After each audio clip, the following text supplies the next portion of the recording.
Hello everyone, welcome to the YouTube channel Botany for All. In the series of the plant biotechnology in the series of cloning vectors, we will next discuss the bacteriophages or the viral DNAs as a cloning vector. Previously हमने discuss किया कि cloning vector होते क्या हैं. What are some examples? Like the most common were plasmids.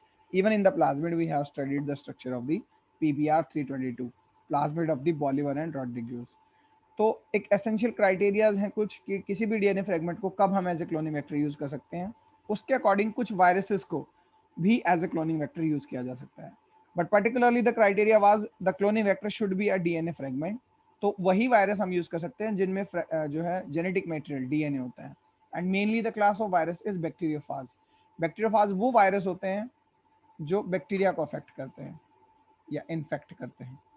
ठीक है, जैसे कि ई कोलाई बैक्टीरियम को. एक सिंगल इकोलाई बैक्टीरियम पर मान लीजिए बैक्टीरिया है विद फ्लैजिला, बहुत सारे बैक्टीरियोफाजेस जो है अटैक करते हैं, अपना जेनेटिक मटेरियल इंजेक्ट करा देते हैं किसके अंदर, होस्ट के अंदर, यानी कि इकोलाई के अंदर. वहां अपनी कॉपीज प्रोड्यूस करते हैं अपना इनके अंदर जीन सीक्वेंसेस में इनका प्रोटीन प्रोडक्ट जो है जीन प्रोडक्ट, वो प्रोटीन बनेगा जो कैप्सिड बना लेगा. उसको बर्स्ट करके भी बाहर निकल सकते हैं लाइटिक साइकिल, या इसके अंदर रहते हुए सेवरल कॉपीज बना सकते हैं लाइसोजेनिक साइकिल. जो बर्स्ट करके निकलते हैं उनको लाइटिक फाजेज हम कहते हैं. जो बर्स्ट नहीं करते उनको हम लाइसोजेनिक या टेम्परेट फाज कहते हैं. हालांकि कुछ टेम्परेट फाज ऐसे भी हैं जो लाइटिक साइकिल भी शो करते हैं, यानी दोनों साइकिल शो करते हैं.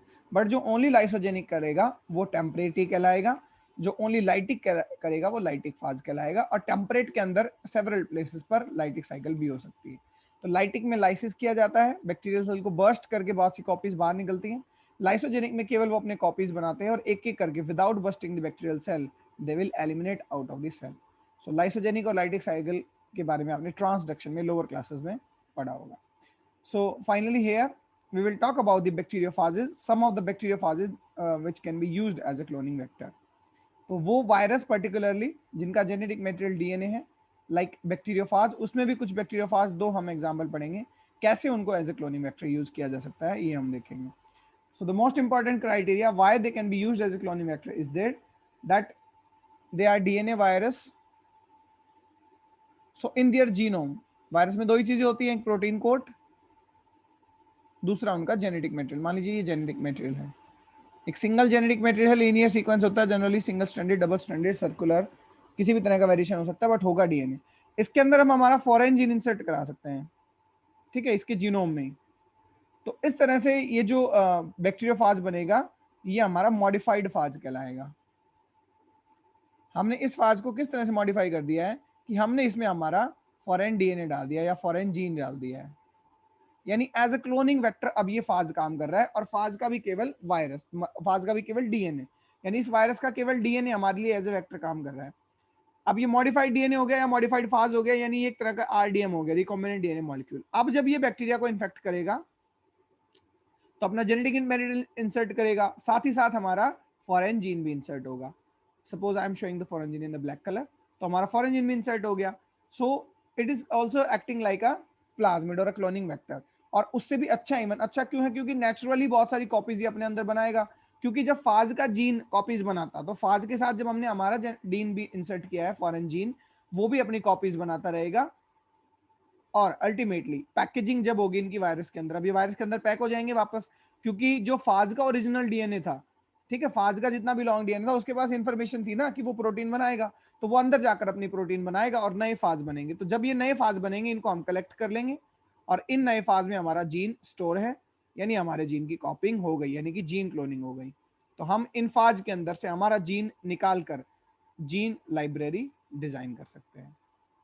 तो ये कंसेप्ट होता है कि नेचुरली ट्रांसफॉर्मेशन हो रहा है, यानी अपने आप आपको कुछ करने की जरूरत नहीं है, सिर्फ मॉडिफाई कर दीजिए फाज को, वो अपने आप इकोलाई के अंदर या किसी भी बैक्टीरिया के अंदर जाके जिसको इन्फेक्ट करता है अपने आप आपके जीन का क्या कर देगा, कॉपी कर देगा, मल्टीप्लीकेशन कर देगा. That is why they are a good cloning vector.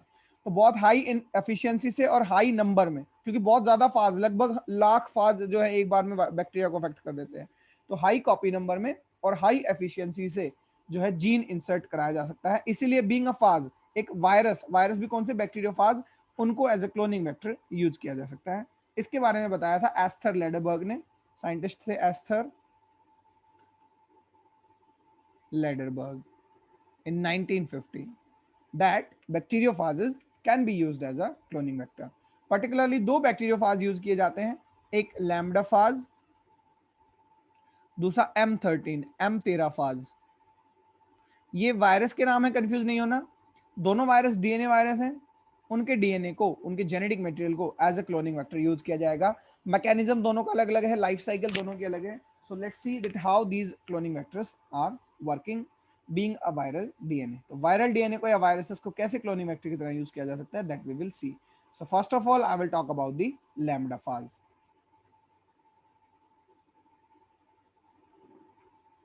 It is very important. Lambda phase is also called coleophase lambda. Okay, coleophase lambda or the enterobacteria phase lambda. Enterobacteria phase stands for the virus lambda. These are some other names of the coleophase. It was discovered by the Esther Lederberg, I have already told, and it is a temperate phase.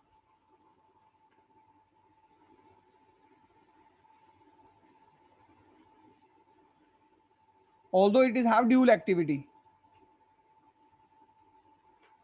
in the earlier conditions it is lysogenic and it changes to lytic condition, so it is lytic as well as lysogenic both. It will burst the bacteria as well as it can survive without bursting bacteria. It can multiply themselves without bursting the bacteria. तो दोनों life cycles पे ये काम करता है। इस फाज के अंदर जो जेनेटिक मटेरियल है वो DNA of course single stranded DNA है और लीनियर है।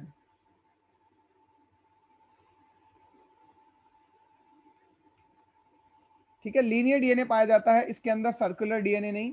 और कैसा डीएनए होता है, single stranded linear DNA. Around 49 kb, 49 kilo base pair का डीएनए आता है इसके अंदर। तो एक बार इसका स्ट्रक्चर ड्रॉ कर देता हूं मैं। This is the structure of lambda phage. इस तरह से कैप्सिड है इसका, कैप्सिड होता है प्रोटीन कोट वायरस का, और इसके अंदर जेनेटिक मटेरियल है, like this is the genetic material. Phage का जो मैक्सिमम कैप्सिड जो है वो मैक्सिमम 53 kb तक का जो डीएनए उसी को बियर कर सकता है। यानी किसी भी फाज के अंदर, मानो ये लैम्बडा फाज है, इसके अंदर मैक्सिमम 53 kb का डीएनए आ सकता है। इससे बड़ा डीएनए नहीं हो सकता जेनेटिक मटेरियल खुद वायरस का। ठीक है, और जनरल साइज मैंने बताया 49 से 53 तक हो सकता है।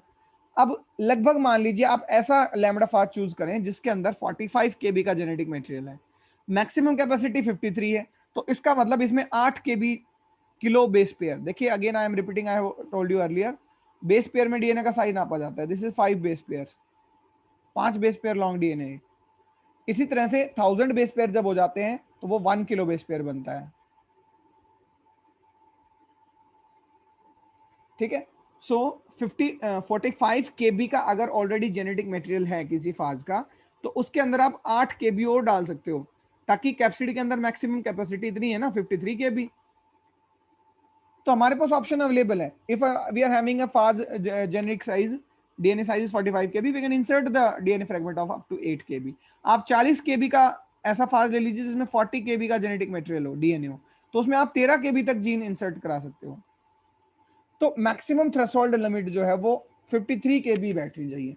अब जनरली खुद जो हम डीएनए चूज कर रहे हैं, लैम्बडा फाज का डीएनए खुद 49 या 50 kb का है, तो इसलिए मैक्सिमम पॉसिबल साइज इंसर्शन जो हो पाता है वो 3 kb हो पाता है, यानी बहुत छोटा डीएनए का स्ट्रेच। अगर इतना छोटा डीएनए का स्ट्रेच हम डालना चाहेंगे तो ये तो अच्छे वेक्टर नहीं है, क्योंकि हमने क्या देखा था, हमने प्लाज्मिड में देखा था, प्लाज्मिड का खुद का साइज 4.3 kb के अराउंड था, जबकि वो बियर कर सकते थे कितना, 20 से 25 kb का जीन, और यानी बैक्टीरिया की लिमिट लगभग 30 से 35 किलो बेस पेयर थी। तो इससे अच्छा तो फिर प्लाज्मिड ही वेक्टर हुए। सो बैक्टीरियोफाज में केवल 3 किलो बेस पेयर का जीन ना आए, इसके लिए क्या किया जाता है कि नॉन एसेंशियल रीजन डिलीट कर दिए जाते हैं। बैक्टीरियोफाज का जो जेनेटिक मटेरियल है, मान लीजिए ये सिंगल स्ट्रैंडेड जेनेटिक मटेरियल है, इसकी लेंथ है 40 किलो बेस पेयर, या हम 45 भी मान लेते हैं चलिए, या 49 भी मानते हैं, जो एग्जैक्ट मैंने लिखा था 49 किलो बेस पेयर, तो इसमें केवल 4 ही किलो बेस पेयर जीन आ पाता। तो कुछ नॉन एसेंशियल रीजन, मान लीजिए नॉन एसेंशियल रीजन था, ये कट कर दिया गया यहाँ से। अब कट करने के बाद मानो 15 के भी कट कर दिया, तो 49 में से 15 चला गया, it would be around 34 kb। अब 34 है, इसका मतलब इसमें लगभग 19 kb का जीन आ सकता है, क्योंकि मैक्सिमम लिमिट तो 53 बैठनी चाहिए।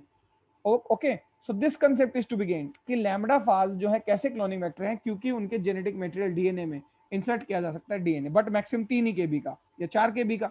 लेकिन हमने नॉन एसेंशियल रीजन, बहुत से रीजन ऐसे भी हैं जो कोई काम नहीं आएंगे, यानी जेनेटिक मटेरियल पर मान लीजिए ये 50 केबी का जीन है, इस पर इतने हिस्से में ये इंफॉर्मेशन है कि आपको कॉपी भी करना है, यानी ओआरआई रिस्ट्रिक्शन साइट भी है, और यहीं पर प्रोटीन कोडिंग सीक्वेंस भी है, क्योंकि ये डीएनए जब अपनी कॉपी बनाएगा ना, तो इनके चारों तरफ प्रोटीन भी बनना चाहिए दोबारा से, तभी तो वायरस बनेंगे। वायरस का मतलब क्या, प्रोटीन और उसको सराउंड करता हुआ, सॉरी जेनेटिक मटेरियल और उसको सराउंड करता हुआ प्रोटीन। तो काम की चीजें सारी रख लीजिए, नॉन एसेंशियल रीजन डिलीट कर दीजिए। उस नॉन एसेंशियल रीजन के साथ साथ मान लीजिए डिलीट करने के बाद 31 केबी का जीन बता, तो अपना जीन आप इसके साथ अटैच कर दो, ये 19 केबी का जीन अटैच कर दिया मान लीजिए, तो ये अराउंड कितना हो गया 50 केबी। तो 50 केबी इजीली हैंडल है। अब इस मॉडिफाइड जीन को हम फाज में डाल देंगे, और वो उसकी कॉपिंग ऑलरेडी हो चुकी है, यानी होस्ट में डाल देंगे और उसको हम as a cloning vector store कर लेंगे। तो ये तो मेन कॉन्सेप्ट है कि किस तरह से जो है क्लोनिंग वेक्टर्स को यूज किया जाता है। मानो ये कोई फाज था, इसके अंदर ये जेनेटिक मटेरियल है, यहाँ स्ट्रेच करके दिखा रहा हूँ 50 केबी सिंगल स्ट्रैंडेड लीनियर, ठीक है। यहाँ आपने डीएनए, अब आपने नॉन एसेंशियल रीजन हटा दिया इतना, मानो हमने हटा दिया 20 केबी, तो ये बच गया 30 केबी का, यहाँ लिख रहा हूँ अलग से 30 किलो बेस पेयर। अब फाज में ऑलरेडी 50 केबी डीएनए था ना, इसका मतलब 50 तो आ सकता है, तो बदले में 20 केबी आप अपना जीन डाल दो यहाँ पर, ठीक है। अब ये 50 किलो बेस पेयर का आरडीएम बन गया, रिकॉम्बिनेंट डीएनए मॉलिक्यूल, इस तरह से ये डीएनए मॉलिक्यूल बन गया, दिस वन 50 केबी। अब ये 50 केबी डीएनए मॉलिक्यूल अभी भी फाज के अंदर ही है, हमने फाज को मॉडिफाई किया है, ये मैंने अर्लियर भी बताया था। पहले फाज में हमने हमारा डीएनए इंसर्ट करा दिया, अब ये फाज जाएगा बैक्टीरिया पर। अब जब ये बैक्टीरिया को इन्फेक्ट करेगा, तो ये अपना जेनेटिक मटेरियल नहीं 50 केबी वाला, ये एक मॉडिफाइड जेनेटिक मटेरियल उसके अंदर डालेगा। जब उस बैक्टीरिया में मॉडिफाइड जेनेटिक मटेरियल आएगा, तो वो मॉडिफाइड जेनेटिक मटेरियल अपनी कॉपी बनाएगा। कॉपी बनाने के बाद आपका जीन तो रेप्लिकेट हो ही रहा है, मानो ये आपका जीन है वो 20 केबी का स्ट्रेच, उसके साथ ही साथ वायरस की कॉपी बन रही है, ये वायरस की कॉपी है। वायरस इसको चाहे लाइटिक तरीके से बाहर निकले या लाइसोजेनिक, मान लीजिए बाहर निकला तो अपनी कॉपीज बनाई, तो कॉपीड जो फाज है उनके अंदर आपका जेनेटिक मटेरियल है, तो आपका जीन भी क्लोन हो गया, वो जीन जो आपने लिया था वो भी क्लोन हो गया। इस तरह से they are the good cloning vectors, the bacteriophages are the good cloning vector. Now particularly we will discuss about lambda phage in detail. तो लैम्बडा फाज के मैंने बता दिया क्या इसके नाम है, क्या कंसेप्ट है इसका as a cloning vector use करने के लिए। तो लैम्बडा फाज के अंदर क्या होता है, जेनेटिक मटेरियल में कोस साइट होती है, ठीक है, कोस साइट।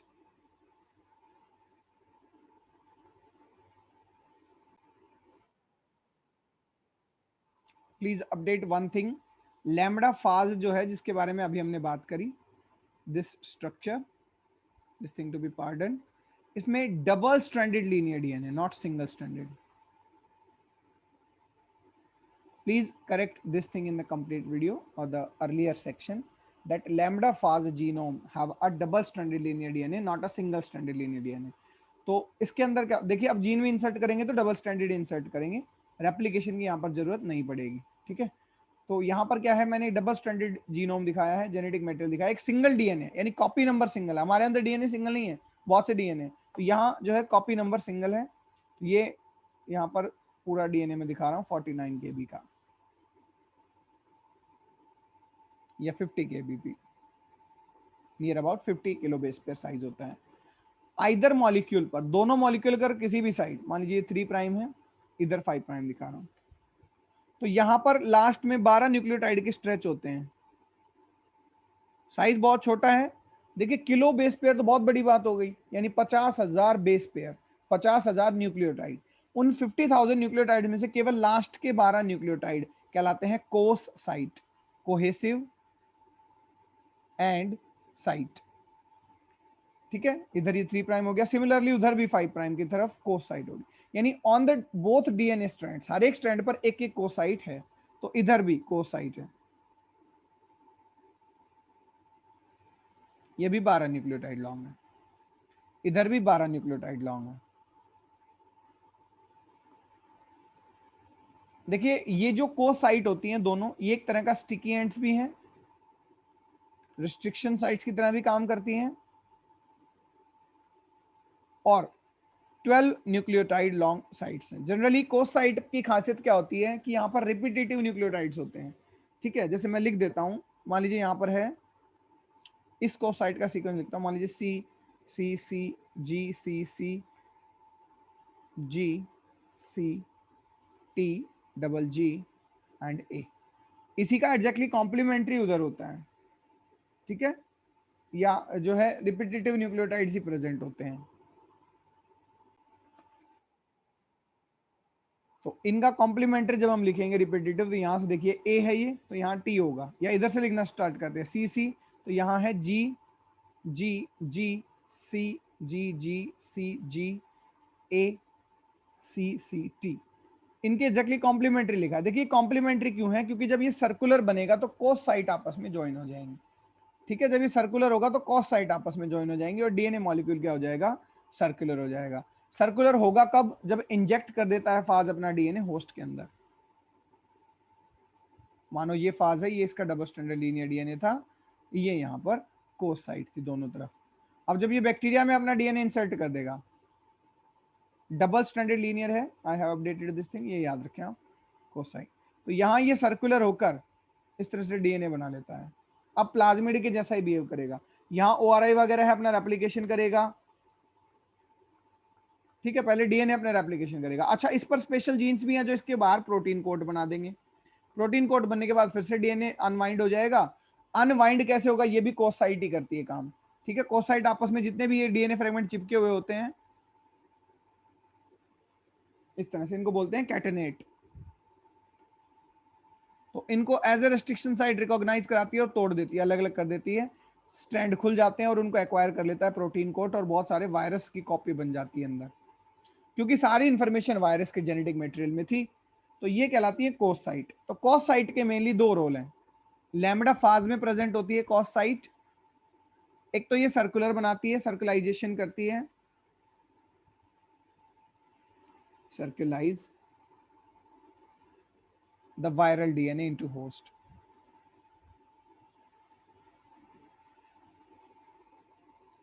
ठीक है, दूसरा जो कॉस साइट्स होती हैं वो रेस्ट्रिक्शन साइट की तरह बिहेव करती हैं।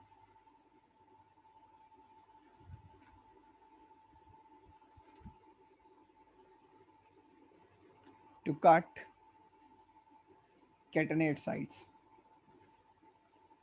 कैटनेट साइट क्या होते हैं कि जब रेप्लिकेट कर चुका होता है ना बहुत सा वायरस, मतलब जब जो वायरस का जीनोम है जब वो रेप्लिकेट कर चुका, तो आपस में कैटनेट साइट्स के थ्रू लिंक होते हैं। तो इनको यहां से कट करके अलग अलग डीएनए बनाने के लिए, ठीक है, या अलग अलग डीएनए बनाने के लिए जो साइट्स होते, मतलब जो है कोस साइट, वो खुद रेस्ट्रिक्शन साइट का काम करते हैं, यानी स्पेशल तरह के रेस्ट्रिक्शन एंडोन्यूक्लियस एंजाइम यहाँ आकर कट करके इनको अलग बना देते हैं। तो कोस साइट के ये दो फंक्शन है मेनली। जो कोस साइट है वो पाई जाती है कहाँ पर, लैम्बडा फाज में पाई जाती है। कोस साइट का बहुत इंपॉर्टेंस है, हम कॉस्मिड में भी डिस्कस करेंगे। तो मेन इंपॉर्टेंस तो यही है कि सर्कुलाइज कर सके, क्योंकि सर्कुलाइज नहीं हुआ डीएनए तो उसकी जो है कॉपिंग नहीं होगी, और हमारा साथ ही साथ जीन भी जो है वो कॉपी नहीं होगा, क्योंकि जो है रेप्लिकेशन मेथड जो होता है उसके थ्रू ये रेप्लिकेट करते हैं। सो मेन कंसेप्ट यही है लैम्बडा फाज में, ठीक है, कि लैम्बडा फाज में 53 केबी तक का जीन आ सकता है। तो लगभग हम नेचुरल कंडीशन में तो 3 ही केबी कर पाते, बट मैंने बताया नॉन एसेंशियल रीजन हटा दिए जाते हैं, जिससे हम लगभग 18 केबीपी तक या 20 केबीपी तक का जीन इंसर्ट करा सकते हैं। तो लैम्बडा फाज में वायरल वेक्टर्स की बात करें, अब vector based on the viral genome, उसमें लैम्बडा फाज में लगभग 20 केबीपी तक का हम जीन इंसर्ट करा सकते हैं केवल। ठीक है, लैम्बडा फाज जब क्लोनिंग कराता है तो दो स्ट्रेटेजी से करा सकता है, दो तरीके से करा सकता है, वो भी हम समझेंगे। एक होती है इंसर्शनल और एक होती है replacement. Lambda phage as a insertional vector,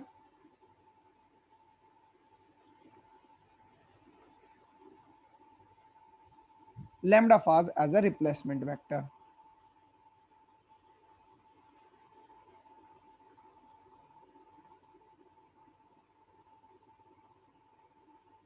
ये दो स्ट्रेटेजीज हैं। ऑल्दो आप लैम्बडा फाज के बारे में इतना याद रख सकते हैं, बेसिकली बीएससी लेवल पर तो केवल इतना ही हमें पता होना चाहिए लैम्बडा फाइज का क्या साइज है, उसके अंदर डीएनए कैसा है, double standard linear DNA, that's it.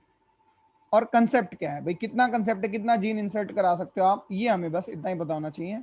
हाँ, एमएससी लेवल पर आप पढ़ सकते हो कि इंसर्शन वेक्टर स्ट्रेटेजी क्या है या रिप्लेसमेंट वेक्टर स्ट्रेटेजी क्या है। तो जो इंसर्शनल वेक्टर स्ट्रेटेजी है उसके अंदर सीधा सा जो है इंसर्ट करा दिया जाता है क्लोनिंग वेक्टर को, यानी हम जीनोम लेंगे वायरस का, डबल स्ट्रैंडेड लीनियर है, ये जीनोम है। इसमें हम सिंगल रेस्ट्रिक्शन साइट देखते हैं। मानो यहाँ हमने कोई रेस्ट्रिक्शन साइट चूज कर ली है। रेस्ट्रिक्शन साइट क्या होते हैं इसके बारे में मैंने पहले बताया हुआ है, पैलिंड्रोमिक सीक्वेंस है, 6 से 8 बेस पेयर लॉन्ग होते हैं। मानो इको R1 चूज कर ली, यहाँ पर रेस्ट्रिक्शन एंजाइम डालेंगे तो यहाँ पर कट लग जाएगा। कट लगने के बाद ये डीएनए कुछ इस तरह का दिखेगा। I should choose the red colour. Restriction site से जब कट लगा देंगे तो अलग अलग हो जाएगा। अब देखो हमने कट लगा दिया है, हालांकि पहले भी ये लगभग 50 kb का ही था। कट लगाने के बाद भी मान लीजिए टुकड़े हो गए, ये 30, ये 20, तो अभी भी साइज तो वही है। ठीक है, तो हमें डीएनए इंसर्ट करना है, इसका मतलब हमें जो है नॉन एसेंशियल रीजन को रिमूव करना पड़ेगा। तो हमने मान लीजिए इस स्ट्रेच से नॉन एसेंशियल रीजन इतना 50 kb रिमूव कर दिया ऑलरेडी। तो अब छोटा टुकड़ा बच गया 15 kb का, ठीक है, और बड़ा बच गया 20 का। तो अब इन दोनों के बीच में आप जीन इंसर्ट करा सकते हैं। देखिए टोटल कितना हुआ 35, इसका मतलब आप अब अभी भी लगभग 18 किलो बेस पेयर का जीन इंसर्ट करा सकते हैं। तो इन दोनों के बीच में सीधा सा जीन हमने लाइगेट करा दिया। ये हमारा फॉरेन जीन था, ये हमारा बन गया आरडीएम, रिकॉम्बिनेंट डीएनए मॉलिक्यूल। अब देखो ये सारा काम फाज में ही हो रहा है। अभी फाज का डीएनए था मेन, फाज के डीएनए को पहले तो हमने कट करा, ठीक है, एक रेस्ट्रिक्शन साइट, फिर हमने नॉन एसेंशियल साइट हटा दी। तो जो दो टुकड़े बचे थे उनके बीच में हमने हमारा फॉरेन जीन इंसर्ट करा दिया। तो यहां पर केवल एक सिंगल रेस्ट्रिक्शन साइट चाहिए, दो रेस्ट्रिक्शन साइट की रिक्वायरमेंट नहीं है। एक सिंगल रेस्ट्रिक्शन साइट जो है वही बहुत है। वेक्टर जो है उसको नॉन एसेंशियल पार्ट हटाकर हमने पहले ही छोटा कर दिया है और उसके अंदर हमने हमारा जीन इंसर्ट करा दिया है। तो आप मैक्सिमम यहाँ पर 18 किलो बेस पे तक का या 16-15 इतना जो है जीन इंसर्ट करा सकते हैं, डिपेंड करता है कितना नॉन एसेंशियल रीजन हमने हटाया है। तो यहाँ डायरेक्ट इंसर्शन है, यहाँ पर कोई रिप्लेसमेंट नहीं है, इसलिए इसको बोला गया है insertional lambda fast cloning vector. जबकि रिप्लेसमेंट में देखिए क्या होता है,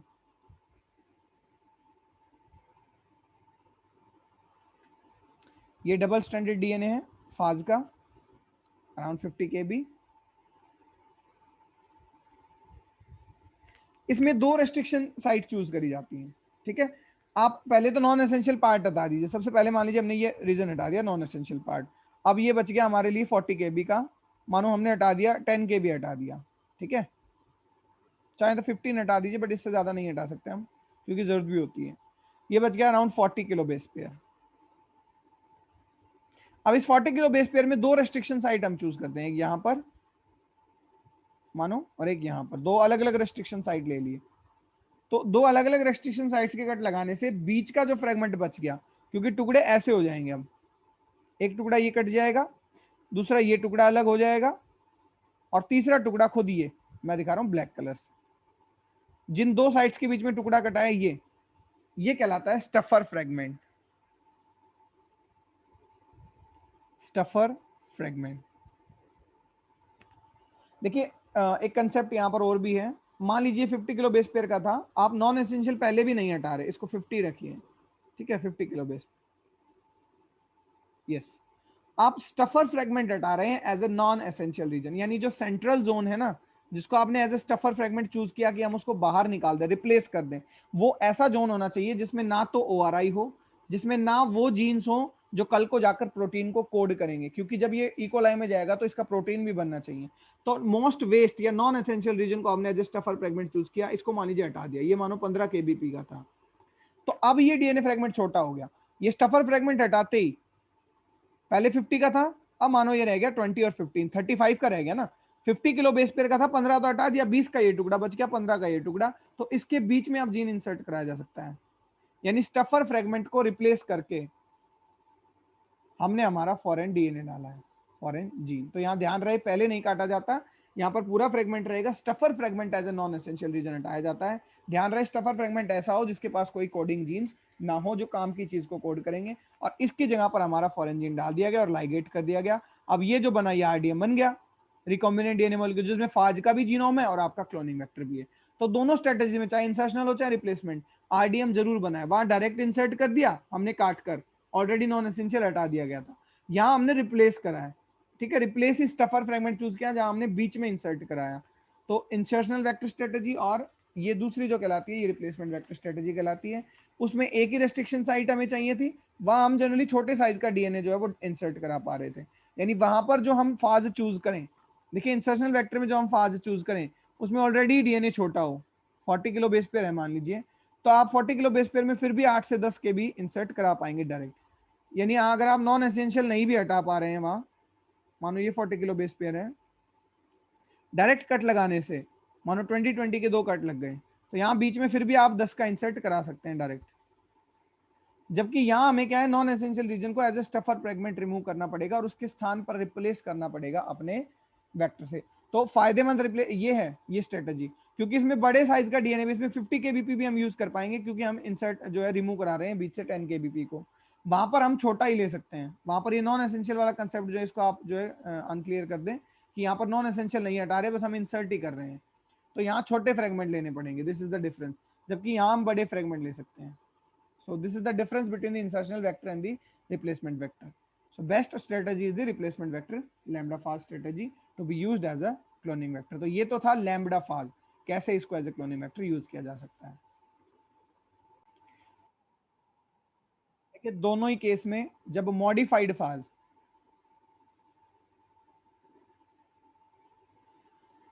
चाहे इंसर्शनल से हो चाहे रिप्लेसमेंट से हो, ये आपका फॉरेन जीन है, ये फाज का जीनोम है, ठीक है, ये जब बैक्टीरिया में आ जाएगा अंदर, ये आ गया बैक्टीरिया में, अब यहां अपनी कॉपीज बनाएगा,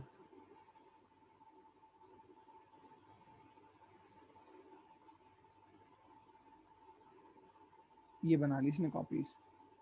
अच्छा, इसके खुद के डीएनए, फॉरेन जीन नहीं, वायरस का जो खुद का डीएनए, उसके बाद इंफॉर्मेशन है कि प्रोटीन कोड बना लो, ये प्रोटीन कोड बना लेगा, ये फाज बन गई 1 से 4, आपका जीन भी कॉपी हो चुका है, ये जब बाहर निकलेंगे तो इनको एज ए लाइब्रेरी हम स्टोर कर लेंगे। This is the method of gene cloning using lambda phage. Insertional में नॉन एसेंशियल को डिलीट नहीं किया जाता, छोटा डीएनए लिया जाता है, ठीक है, अगर बड़ा है तो ऑल्दो कर भी सकते हो आप, बट इंसर्ट जो किया जाएगा वो एक रेस्ट्रिक्शन साइट से किया जाएगा केवल, आप 2 रेस्ट्रिक्शन साइट यूज नहीं कर सकते कि आप कोई स्ट्रेच बाहर निकाल रहे हो, no.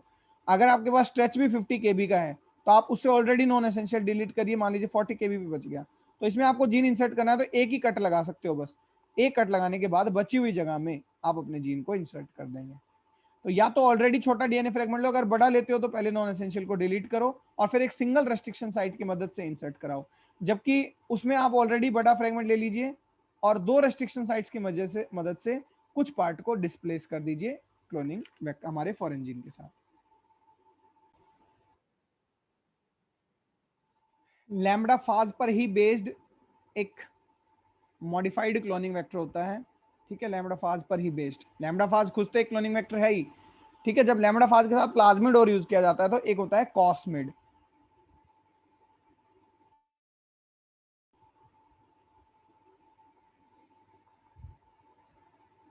Cosmid as a cloning vector.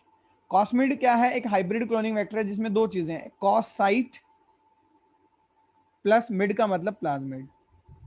Plasmid अलग अलग तरह के हो सकते हैं, हालांकि जो मोस्ट कॉमन यूज प्लाज्मिड है इसमें वो होता है कॉल E1, ये प्लाज्मिड यूज किया जाता है। एक स्पेशल प्लाज्मिड, एक तरह से बेस तो प्लाज्मिड का ही ज्यादा है, जिस पर कॉस साइट डाल दी गई है। अब कॉस साइट कहां थी, लैम्बडा फाज पर, अच्छी तरह से हमें याद है कि डबल स्ट्रैंडेड लीनियर डीएनए था, दोनों तरफ लैम्बडा फाज के जो है कॉस साइट थी ताकि वो सर्कुलाइज हो सके, दूसरा वो एज ए रेस्ट्रिक्शन साइट काम कर सके कैटेनेट्स को रिमूव करने के लिए। कॉस्मिड अच्छे वेक्टर हैं लैम्बडा फाज की बजाय, उसी पर बेस है लेकिन उससे अच्छे हैं क्योंकि इसमें 3 गुना ज्यादा तक जीन इंसर्ट किया जा सकता है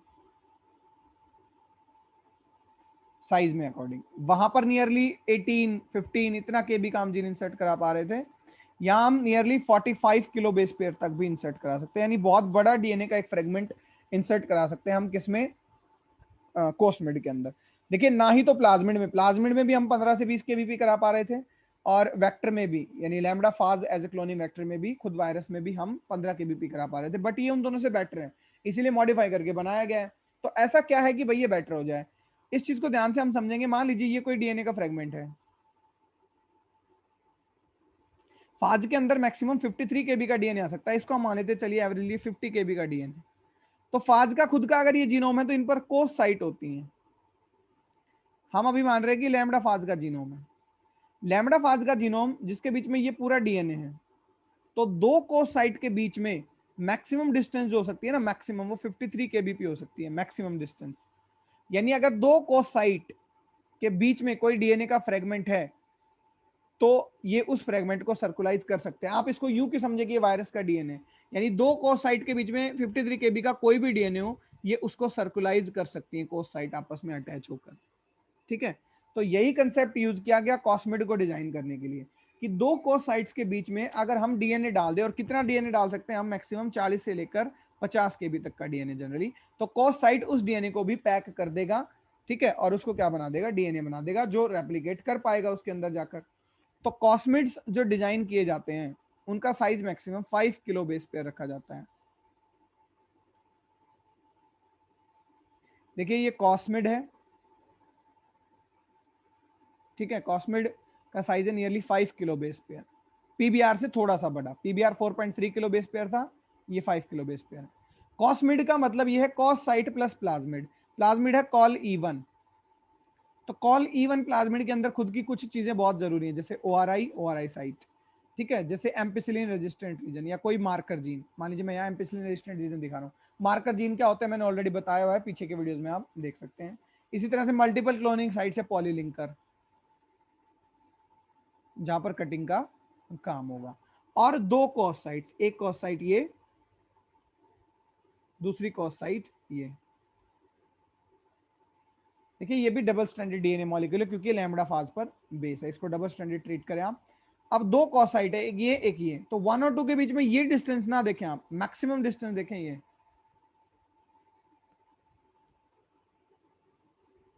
ठीक है। तो इस मैक्सिमम डिस्टेंस में जरूरी चीजों को तो बस रख लीजिए, उसके अलावा कहीं भी डीएनए इंसर्ट करा दीजिए। अब क्योंकि कॉस्मिड का साइज 5 किलो बेस पेयर है और ये बेस्ड है लैम्बडा फाज पर ही, यानी इसका जीनोम जब इसमें हम फॉरेन डीएनए डाल देंगे ना, तो इस कॉस्मिड को हम एक बैक्टीरियोफाज में ही डालेंगे। बैक्टीरियोफाज की लिमिट क्या है, 53 केबी।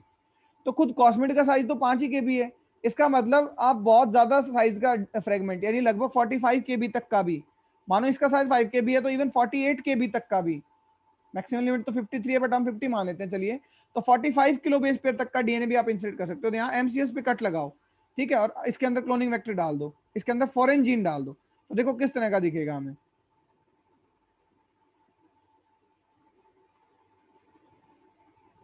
ये मेरी कॉस साइट पहली जिसको नंबर 1 दिया था, ये 2, this is the first cos site, this is the second cos site, this is ORI, this is ampicillin region, और बीच में यहां कट लगा दिए थे ना, तो यहां पर इतना बड़ा फ्रेगमेंट मान लीजिए, ठीक है, ये मैंने डाल दिया 45 केबीपी का जीन। तो जरूरी सारी चीजें एम्पिसिलिन रेजिस्टेंट रीजन ORI है, सब कुछ, और कोस साइट भी है, तो ये बन गया RDM, रिकॉम्बिनेंट डीएनए मॉलिक्यूल। 53 केबी तक का बियर कर सकता है। रेस्ट्रिक्शन साइट से कट लगाने के बाद अब ये जब लीनियर हो जाएगा, सर्कुलर है तो यहाँ कट लगाने के बाद कट लगाए जाएंगे, इसको लीनियर बनाया जाएगा, ठीक है। तो लीनियर बनाने के बाद देखिए कुछ इस तरह का दिखेगा ये डीएनए।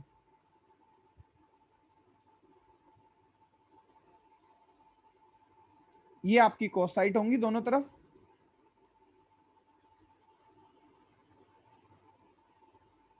कहीं ORI होगा बीच में एक के पास, कहीं एम्पिसिलिन रीजन होगा, और एक 45 केबी का बहुत लॉन्ग डीएनए होगा। तो देखिए ये अभी भी फाज के अंदर है, लेकिन अब वो फाज नॉर्मल नहीं रहा, उस फाज में आपने अपना फॉरेन जीन इंसर्ट करा दिया ना, तो ये मॉडिफाइड फाज बन गया।